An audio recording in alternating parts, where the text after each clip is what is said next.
최근 정치권 흐름을 세 분과 자세히 짚어보겠습니다. 김효재 전 청와대 정무수석과 허성호 국가디자인연구소 이사장 나오셨고요.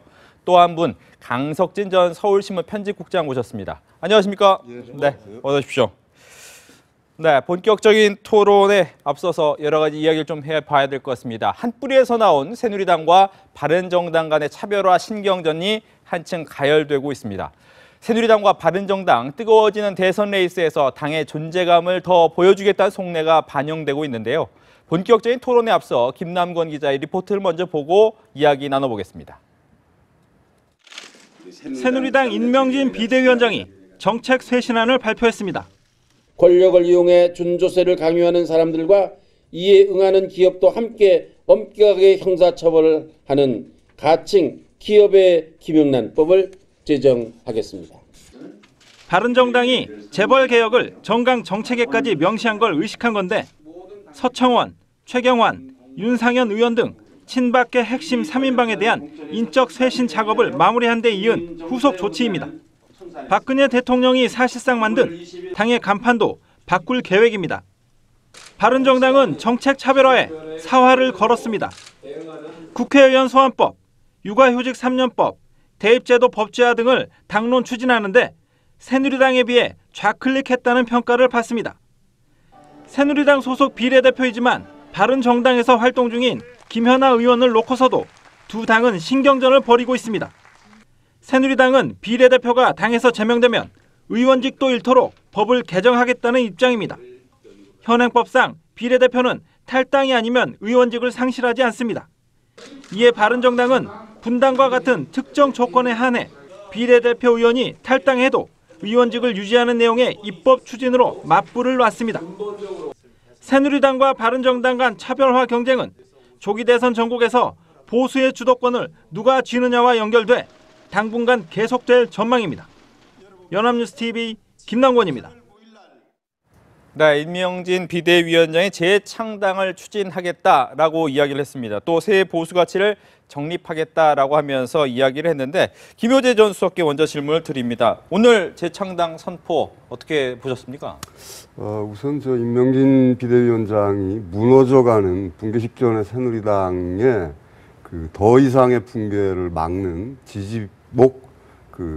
지지목을 세우는 데는 성공을 했다고 봅니다. 네. 왜냐하면 바른당이 대거 이 탈당한 이후에 추가 탈당은 별로 없었거든요. 그렇지만은 이 새누리당 개혁의 가장 본질 문제라고 할 수 있는 이른바 그 친박 인적 청산 문제는 사실은 이 몇 분을 제명하고 네. 오늘 서청원 의원과 최경환 의원에 대해서는 당원권 정지라는 약간 약화된 그런 방안을 내놨거든요. 그런 면에서는 지금 시중으로부터 높은 평가를 받기에는 좀 미흡한 거 아닌가. 네. 무엇보다 오늘 임명진 위원장이 정책 쇄신을 얘기를 하면서 기업한 김영란법을 말씀하셨는데 예. 그 법을 만들게 된 계기가 사실은 박근혜 대통령의 이번 문제가 아니었습니까? 근데 박 대통령과의 관계는 일단 유보함으로써 뭔가를 명확하게 하지 않았기 때문에 저 개혁에 아주 좋은 점수를 주기는 어렵지 않나 싶습니다. 네, 강석진 전 국장님께 질문을 드리면 그렇다면 어떻게 보면 약간은 미뤄진 듯한 그리고 톤 다운된 수위가 좀 낮춰진 듯한 이 재건 의지를 표명한 건데 임명진 비대위원장의 속내는 뭘까요? 저는 말이죠. 이번 쇄신안이 친박 탯줄을 끊는데 실패했다 이렇게 생각을 합니다. 그 임명진 목사의 속내라는 거는 저는 이렇게 생각을 합니다. 임 위원장님이 좋은 분이고 과거에 경력도 우리가 상당히 존경할 만한 분이기는 하지만 역시 새누리당이라는 큰 바다에 들어와 가지고 헤엄치려다 보니까 힘이 붙이는 거죠. 지지 세력도 많지 않고. 예. 그래서 그 개혁을 좀 하려면 반발도 심하고 그러니까 그 문제를 갖다가 좀 보류를 하고 지금 이것부터 하겠다라고 하지만 결국은 임명진 위원장과 새누리당이라는 큰 바다, 임명진이란 파도하고 바다가 지금 이제 싸우고 있는데 파도하고 바다가 싸우면 결국은 바다로 가지 않습니까? 바다로 돌아가지 않습니까? 그래서 저는 지금 이번 인적 쇄신에 있어서는 친박 퇴출을 끊는데 실패했다. 그리고 이것이 앞으로의 임명진표 개혁의 방향을 갖다가 가능케 해주는 게 아닌가 이렇게 생각을 합니다. 어떻게 보면 이제 약간의 지지대를 좀 세워줬고 하지만 퇴출은 끊지 못했다 이렇게 얘기를 하셨는데 허성호 이사장님께서 그렇게 보시면 남아있는 이제 새누리당 의원 중에서 새누리당이 바뀌면 좀 기다려봐야지라고 했던 분들은 어떻게 생각할까요 지금? 그 말씀 드리기 전에요. 네. 저는 이제 오늘 그 임명진 그 위원장의 일단 뭐 쇄신안 발표와 관련해서는 일단 방향은 잘 잡았다고 봅니다. 그리고 이제 기득권 내려놓는 부분하고 그리고 또 국민과의 소통하는 부분, 그러니까 뭐 정책, 그다음에 정당, 그다음에 정치 쇄신, 3쇄신을 걸어냈잖아요. 그렇죠. 근데 어쨌든 방향도 잘 잡고 국민과의 소통하는 모습도 다 좋았는데 두 분이 이제 지적한 것처럼 저도 조금 이제 부족한 게 뭐냐면 그동안 당이 굉장히 폐쇄적으로 운영해 왔잖아요. 당을 어떻게 폐쇄적인 데서 공개적으로 운영할까 하는 부분이 빠져있어요. 핵심이 빠져있어요. 또 하나가 뭐가 빠져있냐. 지금 정당에서 대선 후보가 없으면 불임 정당이잖아요. 대선 후보를 앞으로 어떻게 할 건지 이 부분도 전혀 얘기가 없었단 말입니다. 정말로 알맹이만 싹 빼고 나머지 부분만 던져놨단 말입니다. 이것은 뭐냐면은 뭔가 지금 당의 어떤 쇄신의 동력이 일단 처음에는 아주 그냥 그 용기 있게 시작됐는데 이것이 뭔가 좀 조금씩 좀 본인이 의지와 관계없이 뭔가 좀 느슨해지는 모습이 보이고 있다. 그래서 지금 이 3혁신을 내놓았는데 거기서 알맹이에 빠져버렸다. 그렇기 때문에 되고 다만 이제 지금 말씀하신 대로 그러면 남아있는 이제 국회의원을 어떻게 할 것이냐. 근데 인적 쇄신이 이 소신만 제대로만 되면은 사실 탈당 명분이 없습니다. 그렇죠. 그렇지 않습니까? 지금 가장 큰 게 패권주의와 관련된 인적 쇄신 부분이 가장 핵심이거든요. 그다음에 폐쇄적인 당 운영을 어떻게 할 것인가 이 부분인데 이것이 정리가 되어준다면은 탈당할 명분이 없습니다. 그리고 제가 말씀드린 대로 대선 후보를 어떻게 할 것인지 이 부분이 정리가 되면 또 탈당 명분이 없어지는 거예요. 근데 지금 탈당 명분이 지금 열려 있는 게 뭐냐면은 지금 바로 지금 대선 후보도 없죠. 그리고 인적 쇄신이 제대로 안 되면은 충청권 지금 의원들이 지금 빠져나갈 가능성이 굉장히 있다는 거예요. 그래서 이 부분들을 어떻게 잡을 건가. 그러나 어쨌든 중요한 것은 지금 새누리당은 영당권을 기반으로 한 정당이기 때문에 또 영당권 눈치를 안 볼 수가 없잖아요. 그래서 지금 어떻게 보면은 임명진 비대위원장은 앞으로는 가야 되는데 한쪽에 발목은 잡혀 있고 정말로 진퇴양양에 빠져 있는 그런 모습이 될 가능성이 굉장히 높다 이렇게 봅니다. 뭐 충청권 이야기 얘기를 하셨는데 이 부분에 대해서 김효재 전 수석께서 어떻습니까? 이미 오늘 그 박덕흠 의원이 탈당 선언을 했죠. 네. 바로 그 허성호 이사장 말씀대로 결국은 정당이라는 것은 미래 권력을 어떻게 가능케 할 것이냐는 것이 이제 그 지지와 그 힘의 원천이 되는데요. 아마 충청권 의원들은 반기문 총장의 귀국을 계기로 해서 일단 뭉칠 가능성이 있습니다. 그리고 그 새누리당의 임명진표 개혁이 사실은 충청권 의원들에게 탈당의 명분을 어느 정도 제공을 하고 있거든요. 그래서 설 전이 될지 설 후가 될지는 모르지만 충청권 의원들의 움직임이 있을 것으로 예상이 되고요. 그리고 수도권에서도 이미 심재철 국회 부의장이나 박순자 의원 같은 분들이 약간의 그 탈당 움직임이 있는 것으로 제가 듣고 있거든요. 그래서 그런 움직임 같은 것들이 이 설 전에 어떻게 가시화되느냐. 특히 그 화요일 날 그 바른정당의 창당, 그 이후에 바른정당의 그 지지도, 그 변화에 따라서 뭔가 움직일 거라고 저는 보고 있습니다. 네. 이게 중심이 되는 것이 아까 두 분도 같이 이야기를 해주셨지만 대권 주자라는 부분이 굉장히 중요합니다. 문제는 이제 반기문 전 총장을 만약 영입하려고 적극적으로 나서도 약간은 부족할 것 같은데 오늘 나온 내용이 가치 같아 영입할 수 있다. 약간은 거리두기를 하는 것은 어떤 이유일까요? 그 남녀 간의 연애사에서도 처음부터 덜컥 좋다고 그럽니까? 좀 이렇게 여유를 좀 두고 말을 하기 마련이죠. 근데 반기문 총장의 경우에 이렇게 보면은 지금 새누리당은 저는 뭐 개인적으로 새누리당이 정말 바른 길이라고 한다면 청산하는 길, 해산하는 길이라고 생각을 합니다만은 거기까지 말을 안 한다고 하더라도 아까 우리 김 수석께서 말씀하신 것처럼 미래 권력에 대한 갈증이 있는 거거든요. 근데 미래 권력에 대해서 갈증이 있다고 그래서 지금 덮어놓고 반기문 총장 앞에 가서 엎어질 수는 없는 거고 지금 이렇게 말씀하신 거는 가치가 같으면 좋겠다. 오셨으면 좋겠다. 와주세요. 라는 말에 포장이다. 다른 표현이다. 네. 이렇게 저는 봅니다. 혹시 다른 의견 갖고 계십니까? 뭐 저는 개인적으로 지금 반기문 사무총장이 과연 어느 정당으로 가겠냐 하는 부분에 대해서 저는 다른 건데 정당으로 가지 않을 거라고 보고요. 정당이라는 건 현재 정당이 현재 가지 기존 않을 정당으로 것이고. 가지 네. 않을 것이고 또 그렇게 해서는 안 된다고 봅니다. 예. 그게 가장 큰 게 지금 두 가지 이유를 제가 들을 수 있습니다. 반기문 전 사무총장은 자칫하면은 기존에 있는 정당에 만약에 가게 되면은 무임승차론이 나오게 되겠습니다. 그러면은 뭐냐면은 반기문 전 사무총장이 정말로 국내 들어와서 국내 정치에 홀로 서기 하면 처절한 모습을 국민들한테 보여주지 않으면 네. 이것은 결국은 대선 주자로 자격이 없다 이렇게 볼 수 있거든요. 예. 또 두 번째는 뭐냐면은 자칫하면 급조된 후보로 바뀔 수 있다는 거예요. 아. 이런 두 가지가 더 세워져 버리면은 정말로 반기문 전 사무총장은 사실 출발점에서 서지도 못하고 그만둘 가능성이 있을 굉장히 높다. 국민들 그거는 간단합니다. 국민들이 외면하면 그걸 끝이에요. 그렇지 않습니까? 지금은 20%의 정도의 박스권에서 맴돌겠지만은 네. 20%가 무너지기 시작하면은 결국은 그 후보로서의 어떤 가치 이런 것 가치가 굉장히 떨어질 수밖에 없습니다. 현실적으로. 그러면 결국은 간단한 얘기입니다. 정치권에서는 후보 교체론이 나오게 되어 있습니다. 예. 그런 것을 방지하기 위해서는 오히려 정말로 반기문 전 사무총장이 국내 정치에 오랫동안 비어 있음에도 불구하고 들어와서 처절하게 홀로 서는 모습을 국민들한테 보여줘야 됩니다. 겸허하게. 그래서 그것이 오히려 국민들로부터 동정표를 얻을 수 있다. 만약에 이것이 쉽게 얼마 전에도 반기문 전 사무총장이 이거 뭐 당을 만드는 돈이 없어서 정당에 들어가겠다. 물론 그것은 뭐 어떤 뜻에서 얘기했는지 모르겠지만 그렇게 너무 쉽게 가볍게 이런 행보가 보이면은 결국은 홀로 서게 하는 게 실패를 하고 무인승차론이 더 세워지고 그다음에 급조된 후보로 더 세워지면은 정말로 반기문 전 사무총장은 범보수의 후보로서의 어떤 자격 미달이 될 수가 있거든요. 그런 이기 때문에 제가 볼 때는 어쨌든 지금 설 전으로 해서 홀로 서기를 아마 할 가능성이 높고 또 그렇게 돼야지 단단한 후보가 될 수밖에 없다. 왜? 지금 아주 튼튼한 야당의 문재인 후보가 있는데 네. 거기에 범여권의 후보가 되려면 좀 단단해야 되겠죠. 저렇게 되면 좋겠지만 네.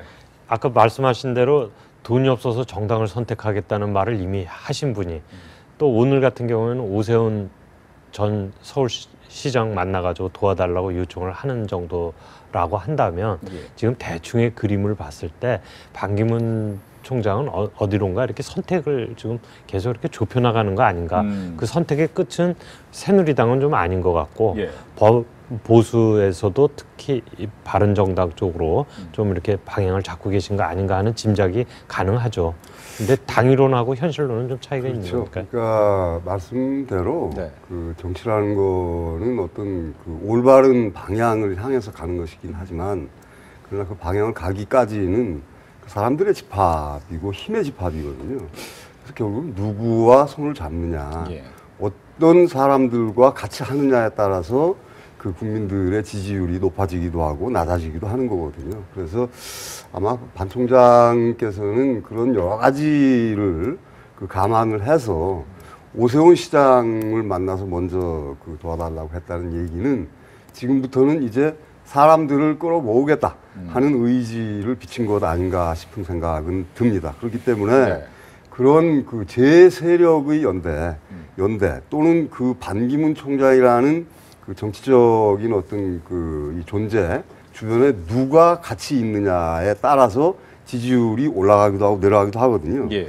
그래서 제 생각에는 반 총장은 지금 현재 상태에서는 그 기존의 정당을 택할 가능성이 저는 상당히 있다고 봅니다. 왜냐하면 네. 정당을 창당한다는 것은 생각보다 그렇게 쉬운 일은 아닙니다.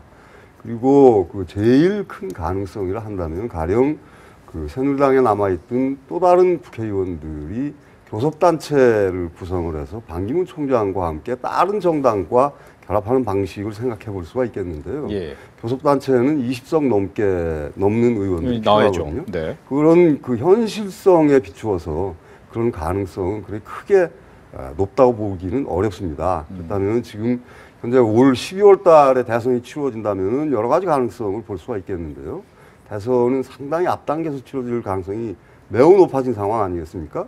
예. 그렇기 때문에라도 아마도 반 총장은 그런 여러 가지 지금 우리 허성웅 이사장께서 말씀하신 그런 비판을 무릅쓰고 그걸 돌파할 생각을 하면서 그 그 정당 세력과 손을 잡지 않을까 하는 게 제 생각입니다.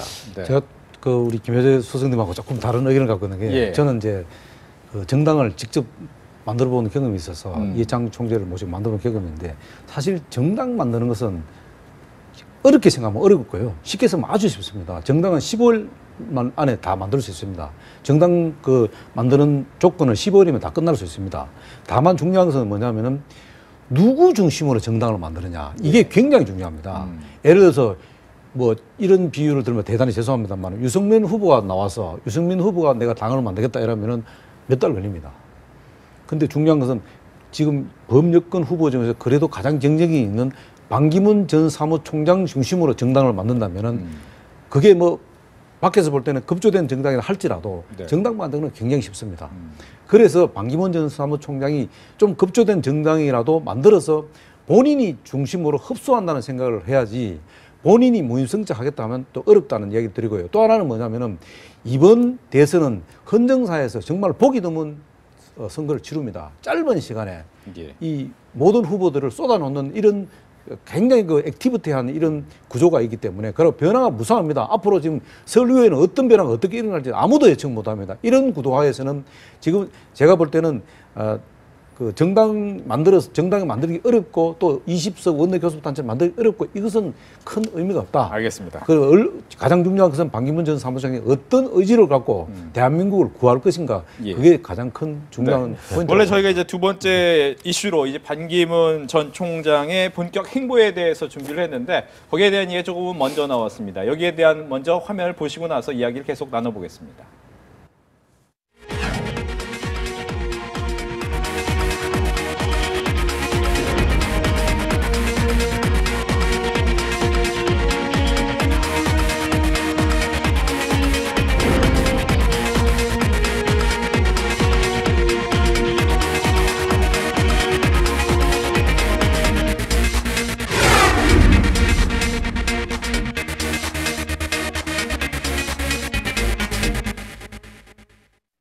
네, 반기문 전 총장의 행보, 통합 행보, 민생 탐방, 본격적인 정치권 인사와의 만남이 이어지고 있습니다. 가장 먼저 좀 만났던 사람 중에 하나가 이명박 전 대통령을 만나 뵀습니다. 여기에 대해서 어떤 의미가 좀 있을까요? 김효재 전 수석께서 얘기를 좀 먼저 해주시죠. 결국은 지금 반 총장은 반기문 전 사무총장은 보수를 대변하는 후보가 되겠다는 생각을 가진 것만은 이번에 최근의 행보가 확인된 거 아니겠습니까? 그렇다면은 지금 보수를 아우를 수 있는 네. 여러 정치적인 그 원로도 있고 이 뭐 정치인들이 있지 않겠습니까? 그런 정치인들이 가지고 있는 모든 세력을 규합하겠다라는 그런 의지를 반 총장은 보이고 있는 것이죠. 그렇기 때문에 아마도 이 전 대통령뿐만이 아니라 지금 현재 그 보수를 대변할 수 있는 여러 정치인들을 만날 것이고 그것이 아까 말씀드린 오세훈 시장을 영입하고 다른 사람들과 만나고 하는 그런 행보의 일환으로 저는 여겨지고 있습니다. 네, 뭐 이렇게 광폭 행보를 함에도 불구하고 지지율이 생각보다 많이 나오진 않고 있습니다. 답보 상태를 보이는 이유는 어디 있을까요? 그 반기문 총장이 뭐를 못 보여주고 있는 거죠. 네. 그러니까 이제 적극적으로 보여줘야 될 것은 유엔 사무총장으로서의 관록, 거기에 바탕을 두고 지금 우리가 안고 있는 여러 가지 어려운 문제들이 있지 않습니까? 그걸 어떻게 풀어갈 것이냐에 대한 해법을 좀 제시하는 것이었는데 지금까지 말씀하시고 행보를 보인 거는 반기문 총장께서 안보 친화적인, 보수 친화적인 행보는 보였지만 그런 관록을 보여주거나 해법을 제시하는 데는 조금 부족함이 많았다라는 게 우선에 하나 지적이 될 수 있고 그다음에 두 번째는 보여줘야 될 거는 못 보여줬지만 안 보여줬으면 좋겠다 싶은 거는 좀 보여준 게 있단 말이죠. 예. 예를 들면 이제 말실수이기는 하지만 돈이 없어서 정당을 선택해야 되겠다 이런 말들은 정치권에서는 정말 솔직한 말일지는 모르지만 질적으로는 굉장히 낮은 말이죠. 그런 말에 대한 실망감도 있고 그다음에 이제 또 동생과 조카가 연루된 친인척 비리에 관한 이야기들도 있지 않습니까? 또 반기문 총장으로서는 정말 화가 나실 일이지만 요새 보통 유행하는 말로 거짓 뉴스, 페이크 뉴스가 요새 막 쏟아지지 않습니까? 그렇죠. 태주전도 있었고. 박기문 총장도 그로 인해서 이제 피해를 보신 거니까 그 페이크 뉴스를 만들어낸 사람들이 잘못된 거이기는 하지만 적어도 그런 데 대해서 대응하는 방식에 있어서 좀 점잖게 또 무게감 있게 대응을 해야 되는데 좀 격앙된 반응을 보이면서 기자들을 향해서 이렇게 그 보통 안 쓰는 표현을 갖다 썼다는 점에 있어서 좀 아직 그 여러 가지로 정제가 좀 덜 되신 거 아닌가 그런 실망감들을 갖다 주었단 말이죠. 예. 그런 것들이 이제 지지율을 갖다 올리는데 상당한 제약 요인이 되고 있는데 지금 기성 정치인들 예를 들어 문재인 후보 같은 경우를 보면은 그 지지율은 하한선은 지지층이 결정을 합니다. 하지만 상한선은 반대 세력이 결정을 합니다. 반문 그 힘에 의해서 지지율 상한선이 결정이 되지 않습니까? 지금까지 그 반기문 총장은 반기문 그거는 없었단 말이죠. 예. 별로 약했기 때문에 상한선이 상당히 올라갈 수 있었던 것에도 불구하고 못 올라간 부분은 아까 말씀드린 그 두 가지 요소가 크게 작용하지 않나 그렇게 생각이 됩니다. 허성호 그럼 이사장님께서 보시기에 그렇다면 반기문 전 총장의 지지율이 앞으로 상승할 가능성이 있다 이렇게 보시는지요? 아니면 조금 어렵다 이렇게 보시는지요? 지금은 이제 그러니까 상승할 수 있는 여력은 남아 있죠. 단지 중요한 건 전제 조건이 있습니다. 네. 상승을 그러니까 지금 어떤 지지율이 좀 오르기 위해서는 좀 전제 조건이 있습니다. 뭐 그게 뭐냐면은 지금까지 행보는 항상 행보를 하고 나면은 광폭 행보하고 나면 그 다음 날 무슨 문제가 되면 국민들이 왜 저러지? 항상 이런 의문이 붙단 말은 뭐 명쾌한 게 없습니다. 예. 예를 들어서 뭐 사이다는 아니더라도 그래도 적어도 탄산수 같은 이런 거를 국민들이 원하죠. 좀 든든하고 여유 있고 이런데 뭔가 쫓기고 또 여유가 없고 네. 이런 모습이 되었단 말입니다. 그런데 지금은 이제 어떤 그 국내 정치의 높은 그 국내 정치의 현실의 벽을 지금 못 뛰어넘고 이것을 적용하는 과정이라고 이래도 많은 국민들이 일단 이해를 한다 친다면은 그 다음에 이제 설 이후에 네. 전후의 행보를 어떻게 하느냐 여기에 이제 달려 있습니다. 그리고 또 하나 가지고 저는 이번에도 가장 크게 실수한 부분이 저 개인적으로 볼 때는 뭐냐면은 그 지금 전직 대통령을 만날 적에 예. 순서가 잘못됐다고 봅니다. 그래서 또 왜 이러지 하는 의문을 붙인 게 뭐냐면은 어쨌든 제일 먼저 일단 이호 여사를 먼저 만나야 됩니다. 대통령 순위 이호 여사입니다. 김대중 대통령이 순서가 그렇게 돼 있지 않습니까? 먼저 만나야 대통령 그렇죠. 순서라도. 예, 김대중 대통령이 돌아가시더라도 이호 여사가 살아 계시니까 이호 여사를 먼저 만나고 두 번째 그 다음에 권양중 여사를 만나야 됩니다. 그리고 세 번째 이명박 대통령을 만나야 되는데 이명박 대통령은 사실은 좀 천천히 만나도 되거든요. 네. 여권 후보기 때문에 여권 보수의 대통령 때문에 입장이기 그렇죠. 때문에. 예, 네. 보수 입장이기 때문에 그래서 순서를 했는데 이 순서조차도 뒤바꿔 버렸단 말입니다. 그렇지 않습니까? 부산 갔기 때문에 가까이 있으니까 권양중 여사를 만나고 뭐 이런 식이 돼버렸단 말이에요. 그러니까 뭔가 절박하고 좀 그 간절한 도와달라는 심정 이런 게 아닙니다. 그러니까 마지못해서 그냥 만나는 이런 행보를 해왔단 말입니다. 그러니까 많은 국민들이 왜 저러지? 반기문 총장이 이렇게 나온단 말입니다. 이런 모습은 앞으로는 지양돼야 할 그런 문제점이다. 그렇기 때문에 더 앞으로 남은 것은 이제 그러면은 반기문 전 사무총장이 사실 어떻게 보면 이번 대선에서 제가 늘 말씀드리지만은 이번 대선은 결국은 인물 대 인물 싸움이기 때문에 예. 누구와 어떤 연대를 통해서 어떻게 대한민국을 구할 것인지 이런 비전을 보여줄 수 있는 행보가 이제 남았다는 거죠. 이 행보가 이제 국민들한테 어떤 그 인상을 줄 것인지 정말 좀 든든한 인상을 주면은 그것은 반등에 충분히 반등할 수 있죠. 제가 볼 때는 25%, 27%까지도 올라갈 가능성이 높다. 명절 이후에는. 예. 근데 너무 지지부진하게 지금까지 해왔던 그 이상도 그 이하도 아니면은 자칫하면은 대선 이후에 부정적인 요소로 인해서 직하로 떨어질 가능성이 높다.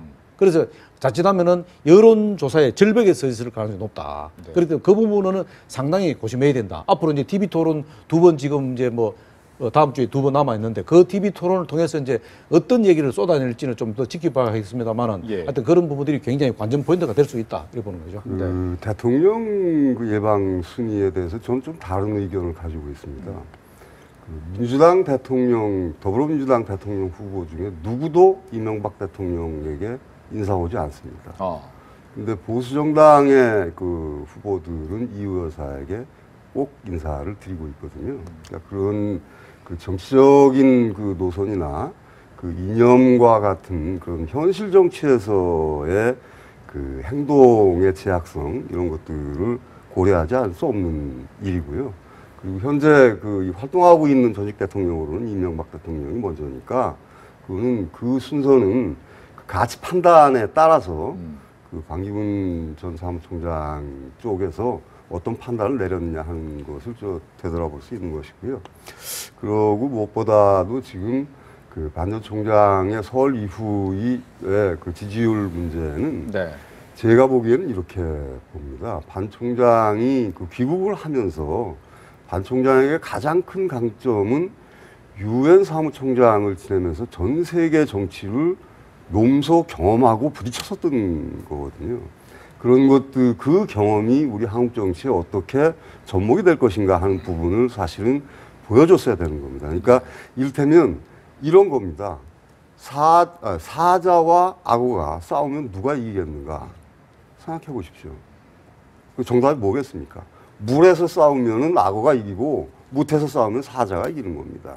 자기 바닥에서 그 싸워야 되는 거거든요. 근데 반 총장께서 이제 귀국을 하시면서 국민들에게 인사를 해야 되겠다는 그런 어떤 생각 때문에 자신의 장기였던 그런 경험, 이런 것들 아까 우리 강 국장 말씀대로 그런 무게감 있는 그 대국민 메시지를 생산하는데 일단 그게 보류됐다는 건 사실 실패했다는 얘기거든요. 그 상황에서 전국을 돌아다니다 보니까 반 총장은 정치 무경험자거든요. 네. 그러다 보니까 저런 작은 실수 같은 것들이 자꾸만 확대 재생산이 되면서 잔매 골병 든다는 말이 있지 않습니까? 예. 자꾸만 그 골병이 지금 들어가고 있는 겁니다. 그러니까 그 아마 그 설 전에 관훈 토론이든 이런 국민들에게 반 총장의 그 메시지를 낼 기회가 있을 텐데요. 그때 내가 가지고 있는 미래에 대한 한국 정치의 비전은 무엇인가를 보여준다면 그러면 조금 다른 분위기가 형성될 수도 있지 않을까 하는 생각을 해봅니다. 예. 뭐 그런가 하면 이제 반기문 전 총장이 다음 주쯤 이 손학규 전 민주당 대표와 만날 것으로 보입니다. 이 손학규 전 대표가 직접 또 설 전에 반기문 전 총장을 만날 예정임을 밝히기도 했는데 이 내용을 보고 대담 이어가겠습니다. 우리 눈으로 보기에 왜 저러나 이런 반 총장이 전형적인 외교 공무원이니까 이해는 하는데 그러나 좀 이 나라를 어떻게 끌고 가겠다라고 하는 비전을 보여주지 못하고 있지 않나 하는 조금 더 지켜보려고는 하는데 글쎄 저 양반이 과연 제대로 그 지금 우리나라를 제대로 이끌고 갈 수 있을까 하는. 조만간 만나보실 의향은 있으세요?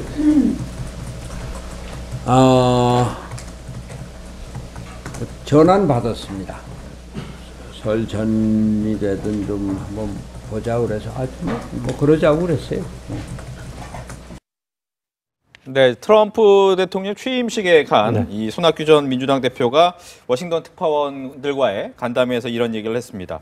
왜 저러나 싶다라고 하면서 이제 아마 여기서 나왔던 얘기를 이제 비슷하게 좀 이야기를 하신 것 같은데 그러면서 이제 만나서 이야기를 하겠죠. 어떤 얘기를 할까요?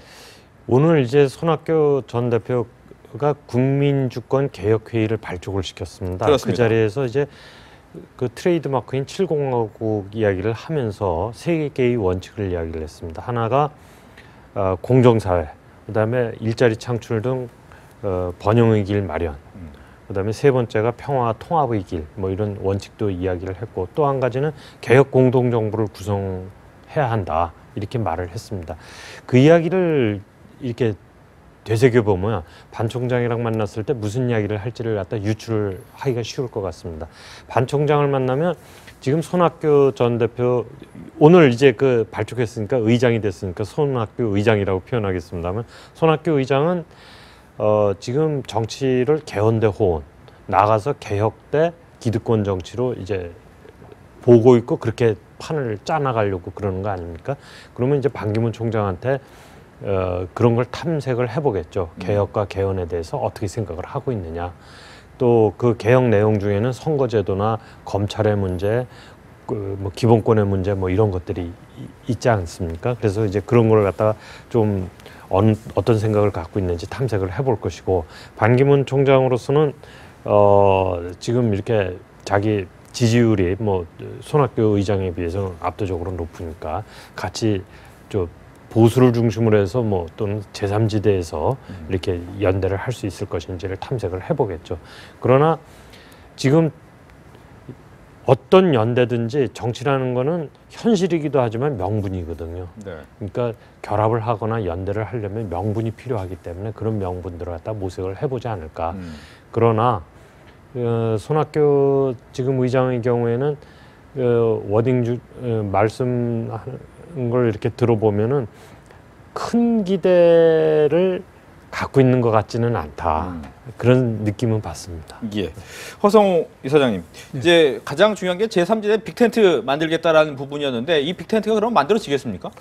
충분히 저는 가능성이 있다고 봅니다. 네. 다른 어떤 것보다도 지금 가장 가능성이 높은 게 제3지대 또는 뭐 백건지대라 하고 빅텐트라고 하지 않습니까? 그게 가능성이 있는 게 지금 방금 이제 손학규 지금 그 의장도 사실은 어떻게 보면 그 가장 그 반기문 전 사무총장이나 손학규 의장 같은 경우에 서로가 필요한 존재입니다. 왜냐하면은 사실 손학규 의장 같은 경우도 외치에 대해서는 사실 자신이 없는 부분입니다. 예. 근데 지금 외치에 가장 강한 지금 반기문 전 사무총장이 있고 또 반기문 사무총장은 내치 부분은 사실 10년 동안 공백이 있었기 때문에 사실 거의 아마추어 수준입니다.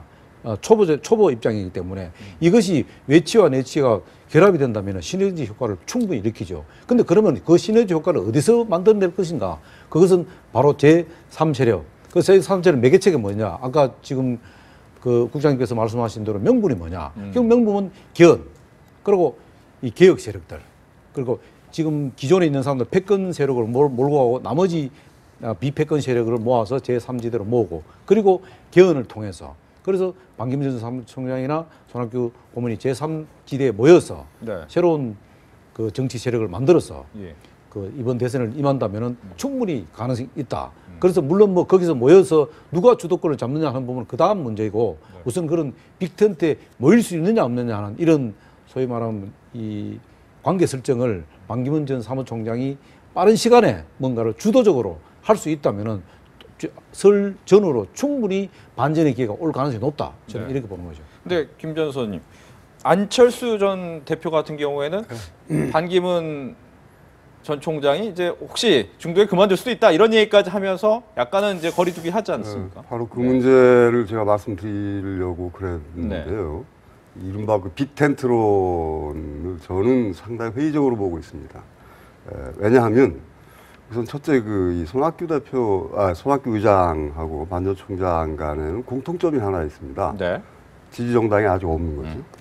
차이점이 하나는 손학규 의장은 그 대선에 출마해 본 정치 개혁 유경험자고 반 총장은 정치에 아주 이 초보자인 거죠.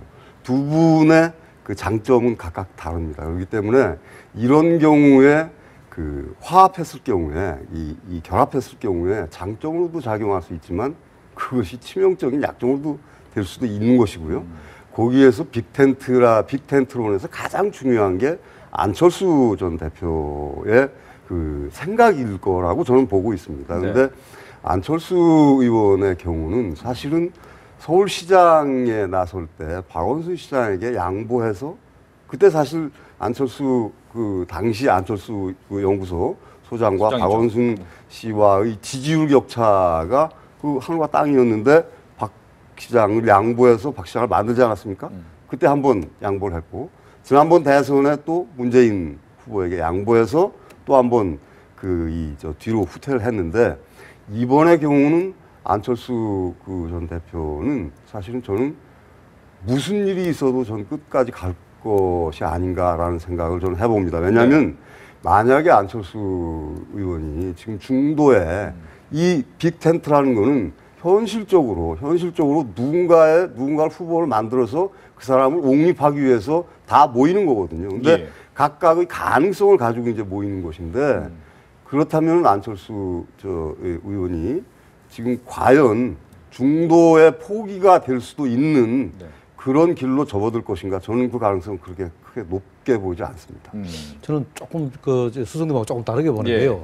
오늘 비슷하게 앉으셔서 계속 이제 조금 생각이 좀 다릅니다만 이게 이제 뭐 빅텐트라는 게 단독으로 만드는 것도 빅텐트지만은 이런 경우에서 제가 아까 말했죠. 이번 대선은 정말로 변화무쌍하다는 이유가 지금 바른정당하고 그 국민의당이 예를 들어서 연대를 했다고 생각합시다. 예. 예를 들어서. 네. 그러면 거기에 사실 손학규 의장이나 그다음에 박영준 차장이 왔다고 해보시오. 그러면은 누군가는 옹립은 안 됩니다. 그거는 룰에 따라서 경선을 할 수밖에 없습니다. 경선을 통해서 컨벤션 효과를 내야지 지금 야당의 절대적인 지금 후보인 문재인 대표를 이길 수 있는 거지. 그렇지 않고 누군가는 옹립한다 그러면 지금 맞죠?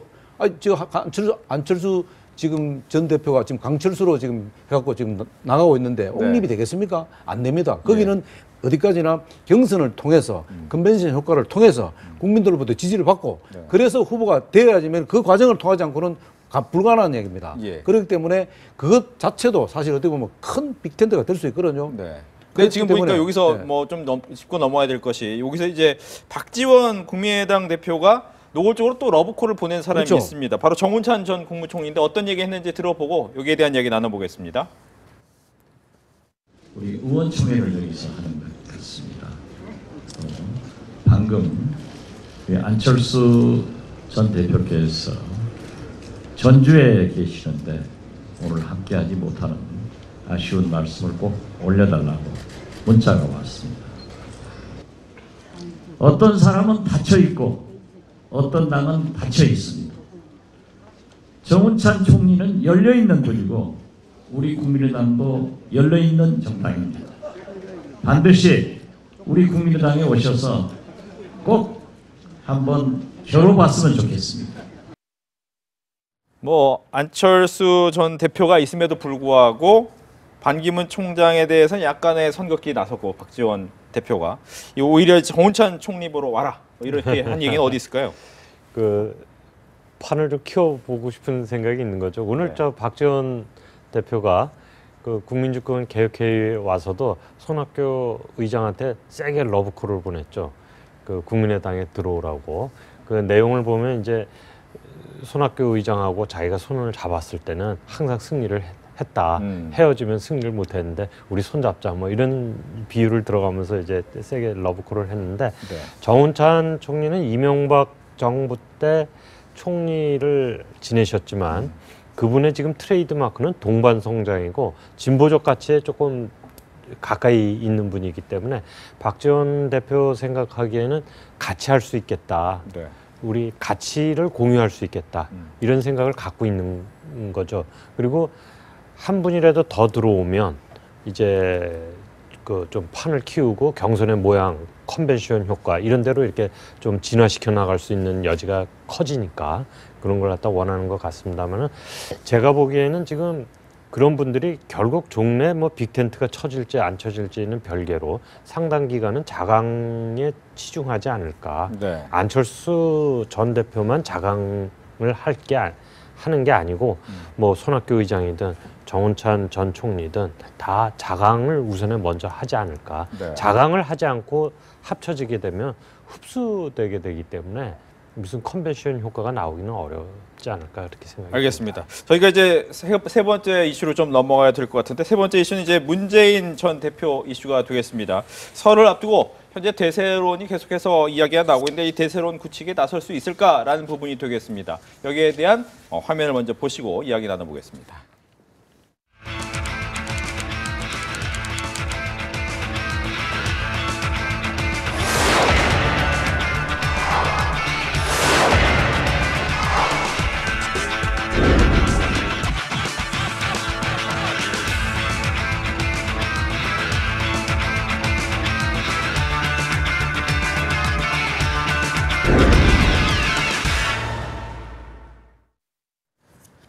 네, 문재인 전 대표 뭐 지금 가장 많은 지지율을 내고 있기 때문에 대세론 이야기가 나올 수밖에 없고 그만큼 또 많은 후보들로부터 공격을 받을 수밖에 없는 지위에 있습니다.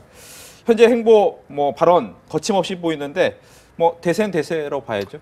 물론입니다. 지금 그 문재인 그 전 대표의 경우는 지지율 그 1위, 지지율 1위를 상당 기간 지금 유지하고 있지 않습니까?